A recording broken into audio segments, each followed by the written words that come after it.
বিজয় গুপ্তাৰ বাবে বিপদত পৰিছে মুখ্যমন্ত্ৰী হিমন্ত বিশ্ব শৰ্মা ডাঙৰীয়া। হয়, বিজয় গুপ্তা বিজেপি প্ৰাৰ্থী বিজয় গুপ্তাই বিপদ মাতি আনিছে মুখ্যমন্ত্ৰী হিমন্ত বিশ্ব শৰ্মা ডাঙৰীয়াৰ জীৱনলৈ।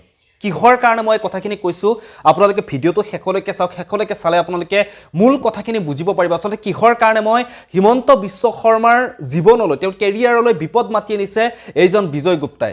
আপোনালোকে মূল কথাখিনি জানিলে আচৰিত হৈ পৰিব।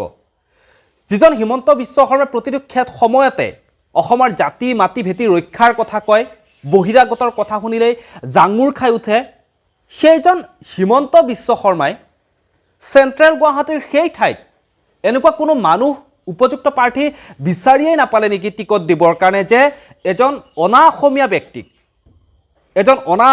ব্যক্তিক টিকট দিব লগা হ'ল। এজন অনা অসমীয়া ব্যক্তি এতিয়া নিৰ্বাচন খেলিব, তেওঁ ৰাজত্ব চলাব।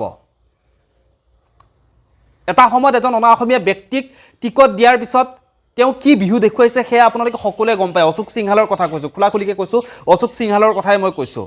তাৰ পিছৰ পৰিস্থিতিবোৰ আপোনালোকে দেখা পায়ে আছে। আৰু এতিয়া পুনৰবাৰ মুখ্যমন্ত্ৰী হিমন্ত বিশ্ব শৰ্মা ডাঙৰীয়া, যিজন মানুহে জাতি মাটি ভেটি ৰক্ষাৰ কথা কৈ থাকে, বহিৰাগতৰ নাম শুনিলে প্ৰতিবাৰে তেওঁ জাঙুৰ খাই উঠে, বহিৰাগতক খেদাৰ কথা প্ৰতিবাৰেই কয়, আৰু সেইজন মানুহে এজন অনা অসমীয়া মানুহক টিকট দিছে বিজেপি প্ৰাৰ্থী।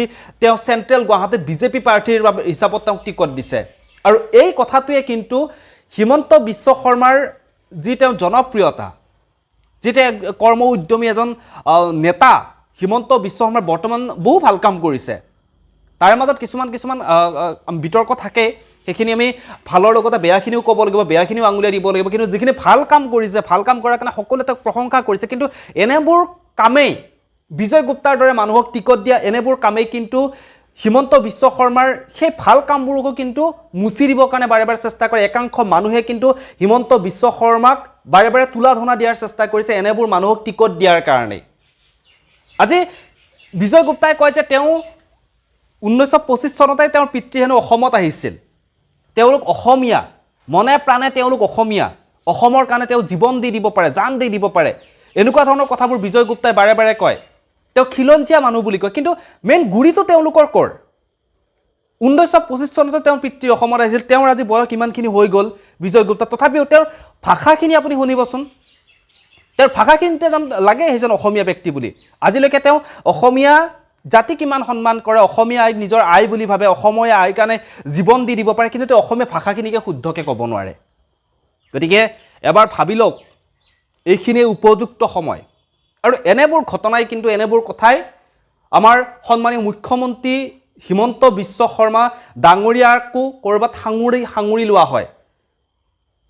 তেওঁকো কিছুমান মানুহে এনেবোৰ ঘটনাৰ কাৰণে অলপমান বেয়াৰ দৃষ্টি আছে। গতিকে মুখ্যমন্ত্ৰী ডাঙৰীয়া যথেষ্টখিনি ভাল কাম কৰি আছে, বহু ভাল কাম কৰিছে। বহু যুৱক যুৱতীয়ে তেওঁৰ কাৰণেই বৰ্তমান সময়খিনিত চাকৰি পাবলৈ সক্ষম হৈছে। কিন্তু এটাই অনুৰোধ, এনেবোৰ প্ৰাৰ্থীক যাতে টিকট দিয়া নহয় আগন্তুক সময়লৈকে, সেয়াও অলপ চালি জাৰি চোৱাটো দৰকাৰ।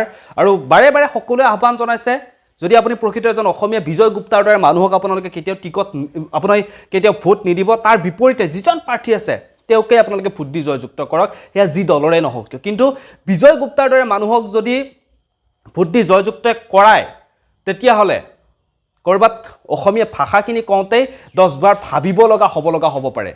আপুনি অসমীয়া ভাষা ক'লেই বিপদত পৰিব লগা হ'ব পাৰে, এনেকুৱা পৰিস্থিতি হৈ পৰিব। গতিকে সাৱধান হওক, সতৰ্ক হওক, এয়াই সময়।